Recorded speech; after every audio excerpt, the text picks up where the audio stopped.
ഇത് mass മോട്ടോഴ്സിതാണ്. Honda deo വണ്ടി നമ്മൾ വർക്കിന് ചെയ്തിട്ടുണ്ട്. അതിനകത്ത് നമുക്ക് പറഞ്ഞേക്കണ വർക്ക് അതിൻ്റെ ഫ്ലോർ പാനലിൻ്റെ side right side floor panel പൊട്ടി കിടക്കുന്നുണ്ട്.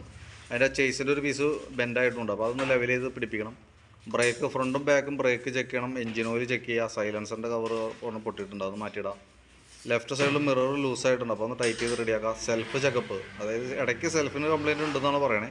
ഇപ്പോൾ ബാറ്ററി ചെക്കപ്പ് ഒക്കെ എഴുതിയിട്ടുണ്ട്. അപ്പോൾ നമ്മൾ ബാറ്ററി ഡേയ്സൊക്കെ ചെക്ക് ചെയ്ത് വേറെ കംപ്ലയിൻ്റ് ഒന്നുമില്ല. പിന്നെ സീറ്റിൻ്റെ ഉള്ളിൽ തന്നെ ലഗേജ് ബോക്സിൻ്റെ ഉള്ളിൽ ചെറിയൊരു ഗ്യാപ്പ് പോയിട്ടുണ്ട്, അപ്പോൾ അതൊന്ന് പിടിപ്പിക്കണം. പിന്നെ മെയിനായിട്ട് അതിൻ്റെ ക്ലച്ച് സൈഡ് എഞ്ചിൻ സൈഡിൽ നിന്ന് ഓയിൽ ലീക്ക് ഉണ്ട്. ഇത്രയും കേസാണ് മെയിനായിട്ട് പറഞ്ഞത് കേട്ടോ. അപ്പോൾ നമ്മൾ വണ്ടി ഓടിച്ചു നോക്കി വർക്കിന് കയറ്റിയിട്ടുണ്ട്. അതിൻ്റെ ചേസിൻ്റെ ഭാഗം പറഞ്ഞത് ഇവിടുത്തെ ഫ്ലോറിൻ്റെ ഭാഗത്ത് ഇടി കൊണ്ടിട്ടേ ഈ സൈഡ് മൊത്തത്തിൽ താഴേക്ക് ബെൻഡായി കയറുന്നു. അപ്പോൾ അത് നമ്മൾ ലെവൽ ചെയ്ത് പിടിപ്പിച്ചിട്ടുണ്ട്. ഈ ഫ്ലോറിൻ്റെ ഈ കവറ് പൊട്ടിയിട്ടുണ്ട്. തൽക്കാലം നമുക്കത് സ്ക്രൂ ചെയ്ത് എക്സ്ട്രാ സ്ക്രൂ ചെയ്ത് പിടിപ്പിക്കാം. കാരണം ഇവിടെ മാത്രം ലെഗ് മാത്രമേ പോയിട്ടുള്ളൂ, വേറെ പൊട്ടലൊന്നും ഇല്ലാത്തതുകൊണ്ട് അത് തന്നെ പിടിപ്പിക്കാം നമുക്ക് കേട്ടോ. ഈ സൈഡൊക്കെ ചെറിയ ഒരച്ചിലൊക്കെ ഉണ്ട്, അതൊക്കെ അങ്ങനെ നിർത്താം. പിന്നെ പ്രൊട്ടക്ട് മഫ്ലർ ഇത് പൊട്ടിപ്പോയിട്ടുണ്ട്, അതൊന്ന് മാറ്റിയിട്ടേക്കാം. പിന്നെ പറഞ്ഞേക്കുന്നത് എഞ്ചിൻ സൈഡ് ലീക്കിൻ്റെ കേസ് പറഞ്ഞിട്ടുണ്ട്. എഞ്ചിൻ സൈഡ് ലീക്ക് നമ്മൾ ചെക്ക് ചെയ്യുന്ന സമയത്ത് ക്ലച്ചിനകത്താണ് അതിൻ്റെ കംപ്ലയിൻറ്റ്. ക്ലച്ച് ക്രാങ്ക് ഷാഫ്റ്റിൻ്റെയും ക്ലച്ച് ഷാഫ്റ്റിൻ്റെ ഉത്സിൽ ലീക്ക് ഉണ്ട്. ആ ഓയിലാണ് താഴേക്ക് ഒഴുകി ഇവിടെ വന്ന് ചാടണം കേട്ടോ. അപ്പോൾ അത് നമുക്കൊന്ന് മാറ്റിയിടണം. അപ്പോൾ ഉത്സിൽ മാറ്റാനൊക്കെ നമ്മൾ അയച്ചണം. അപ്പോൾ അതിൻ്റെ ബെൽറ്റിൻ്റെ കണ്ടീഷൻ നോക്കുമ്പോൾ ബെൽറ്റൊക്കെ ഓൾറെഡി പൊട്ടിയിരിക്കണേ. നിലവിൽ ഇതിപ്പോൾ കിടക്കുന്നത് കമ്പനി ബെൽറ്റൊക്കെയാണ്, ഹോണ്ടയുടെ ഒറിജിനൽ ബെൽറ്റാണ്. പക്ഷേ അത് ഉപയോഗം കഴിഞ്ഞിട്ടുണ്ട്, പൊട്ടിയിട്ടുണ്ട് കേട്ടോ. അപ്പോൾ അത് മാറ്റിയിടാം. അതല്ലെങ്കിൽ ഇടയ്ക്ക് ബെൽറ്റ് പൊട്ടി നമ്മൾ വഴി പെട്ടു എന്നൊരു സിറ്റുവേഷൻ വരും. പിന്നെ അതിൻ്റെ ക്ലച്ച് വീലുകൾ ചെക്ക് ചെയ്യുമ്പോൾ ഈ വീലും ഈ ബോസ് ഡ്രൈവും തമ്മിൽ പ്ലേ തുടങ്ങിയിട്ടുണ്ട്. ഇപ്പോൾ മാറ്റണമെന്നില്ല, കംപ്ലയിൻറ്റ് ആരംഭമാണ്. വേണമെങ്കിൽ കൂട്ടത്തിൽ കൂടെ നമുക്ക് മാറ്റി പോവാം. അതല്ലാന്നുണ്ടെങ്കിൽ നെക്സ്റ്റ് സർവീസിനൊക്കെ കയറ്റുമ്പോൾ മാറ്റിയാലും മതി. പ്ലേ തുടങ്ങിയിട്ടുണ്ട് കേട്ടോ, ആരംഭമാണ്. അത് കുറേ ഓടുന്തോറും പിന്നെ അതിൻ്റെ സൗണ്ട് കാര്യങ്ങൾ വരും, തേയ്മാനം കൂടും, എന്തെങ്കിലും നമുക്ക് മാറ്റേണ്ടി വരും. അപ്പോൾ വേണമെങ്കിൽ കൂട്ടത്തിൽ മാറ്റാം, അതല്ലെങ്കിൽ സർവീസിന് മാറ്റിയാലും മതി. പിന്നെ ബെൻഡെക്സിൻ്റെ ഭാഗം ചെക്ക് ചെയ്ത് വേറെ കംപ്ലയിൻ്റ് ഒന്നുമില്ല. ക്ലച്ച് യൂണിറ്റൊക്കെ ഒന്ന് ക്ലീൻ ചെയ്ത് റീസെറ്റ് ചെയ്യുന്നുണ്ട്. ഈ കവറിൻ്റെ ഉള്ളിലൊക്കെ ഓയിൽ വന്ന് കിടക്കുന്നുണ്ട്, ലീക്കായത്. അത് നമുക്ക് ഫുള്ളായിട്ടൊന്ന് ക്ലീൻ ചെയ്തിട്ട് വേണം നമുക്ക് റീസെറ്റ് ചെയ്യാനായിട്ട്. പിന്നെ പറഞ്ഞേക്കണ കംപ്ലയിൻറ്റ് ബ്രേക്കിൻ്റെയാണ്. അതായത് ബ്രേക്ക് ബാക്ക് ബ്രേക്ക് തീരെ ബ്രേക്ക് ഇല്ല. ഫ്രണ്ട് ബ്രേക്ക് പിടിക്കുമ്പോൾ ഫുൾ ലോഡായിട്ട് നിൽക്കുക. രണ്ടും ജസ്റ്റ് ഞാൻ കാണിച്ചു തരാം. ഫ്രണ്ടിലത്തെ ബ്രേക്ക് ലൈനറിൻ്റെ അഴിച്ച് ക്ലീൻ ചെയ്ത് നമുക്ക് റീസെറ്റ് ചെയ്യാം. പക്ഷേ അതിൻ്റെ ബ്രേക്കിൻ്റെ കേബിള് ഫുൾ ലോഡായിട്ട് നിൽക്കുക. രണ്ട് ബ്രേക്ക് പിടിച്ചേക്കണ ഒരു അവസ്ഥയിലാണ് ഇപ്പോൾ വണ്ടി നിൽക്കുന്നത്.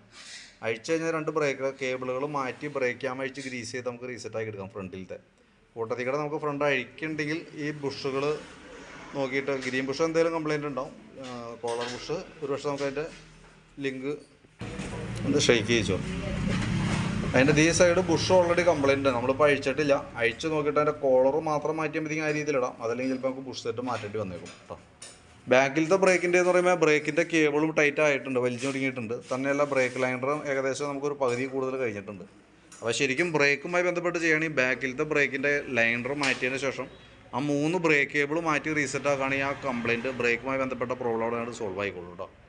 പിന്നെ സെൽഫിൻ്റെ ഒരു കംപ്ലയിൻറ്റ് പറഞ്ഞിരുന്നു. നമ്മളതിൻ്റെ സെൽഫിൻ്റെ കേസ് നമ്മൾ ജസ്റ്റ് ഒന്ന് ചെക്ക് ചെയ്ത് പോകുന്നുണ്ട്. ബാറ്ററിയൊക്കെ നമ്മൾ നോക്കുമ്പോൾ 2024 ബാറ്ററിയാണ്, ആംറോണിൻ്റെ ബാറ്ററിയാണ്. വാറണ്ടി പീരീഡ് ഉള്ള ബാറ്ററിയാണ്. അതിൻ്റെ വോൾട്ടൊക്കെ നോക്കുമ്പോൾ 13 വോൾട്ട് വരെ കിട്ടുന്നുണ്ട്. ലോഡ് ചെയ്യുമ്പോൾ 9.5 വോൾട്ട്. അപ്പം നിലവിൽ ബാറ്ററിയുടെ കംപ്ലയിൻ്റ് ഒന്നും പ്രത്യക്ഷത്തിൽ നമുക്ക് കാണുന്നില്ല. അപ്പോൾ സെൽഫിൻ്റെ കംപ്ലയിൻറ്റ് എന്താണ് പ്രോബ്ലം എന്നുള്ള ദിവസം നമ്മൾ ചെക്ക് ചെയ്ത് നോക്കുമ്പോൾ നമുക്ക് പ്രത്യക്ഷത്തിൽ ഒരു കംപ്ലയിൻ്റ് ആയിട്ടൊന്നും കിട്ടിയിട്ടില്ല കേട്ടോ. നിലവിൽ സെൽഫിൻ്റെ ബാറ്ററി ടെർമിനലൊക്കെ ഒന്ന് ക്ലീൻ ചെയ്ത് നമുക്ക് റീസെറ്റ് ചെയ്യാം. നിലവിൽ സ്റ്റാർട്ടിങ് സംബന്ധമായിട്ടുള്ള കംപ്ലയിൻറ്റ് എന്താണെന്ന് കൃത്യമായിട്ട് നമുക്ക് മനസ്സിലായിട്ടില്ല. കാരണം അങ്ങനെ ഒരു കംപ്ലയിൻറ്റ് നമുക്ക് ചെക്ക് ചെയ്യുമ്പോൾ കിട്ടിയിട്ടില്ല. അത് കംപ്ലയിൻറ്റ് ഉണ്ടെങ്കിലാണ് നമുക്ക് അതുമായി ബന്ധപ്പെട്ട് നമുക്ക് ചെക്ക് ചെയ്ത് പോകാനായിട്ട് പറ്റുള്ളൂ. പിന്നെ എഞ്ചിൻ ഓയിൽ നമ്മൾ നോക്കി, നല്ല ഓയിലാണ് കിടക്കണേ, ലെവൽ കാര്യങ്ങളൊക്കെ ഉണ്ട്.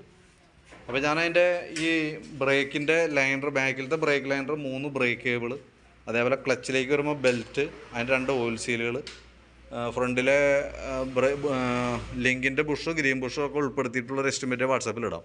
നോക്കിയിട്ടൊന്ന് റിപ്ലൈ ഇട്ടാൽ മതി. അത് കാരണം എന്താ വെച്ചാൽ നമുക്ക് വാട്സാപ്പിൽ അതിൻ്റെ എസ്റ്റിമേറ്റഡൊക്കെ വന്നേ. അപ്പോൾ അത് കണ്ട് റിപ്ലൈ ചെയ്താലാണ് നമുക്ക് വർക്ക് കണ്ടിന്യൂ ചെയ്യാനായിട്ട് പറ്റുള്ളൂ കേട്ടോ. പിന്നെ ലെഫ്റ്റ് സൈഡിൽ ലിവർ മിററിൻ്റെ ഭാഗം ആ ബാൻഡ് ലൂസായി പോയതാണ്. അപ്പോൾ അത് നമ്മൾ മാറ്റി റീസെറ്റ് ആക്കുന്നുണ്ട്. വീഡിയോ കണ്ടുകഴിയുമ്പോൾ എന്തെങ്കിലും നോക്കിയിട്ട് റിപ്ലൈ ചെയ്യണം കേട്ടോ. കാരണം റിപ്ലൈ കിട്ടിയിട്ട് നമുക്ക് അതനുസരിച്ചിട്ടാണ് വർക്ക് ചെയ്യണം. അപ്പോൾ പരമാവധി കാണുമ്പോൾ തന്നെ ഒന്ന് റിപ്ലൈ ഇടാനായിട്ട് ശ്രമിക്കുക. ഓക്കെ.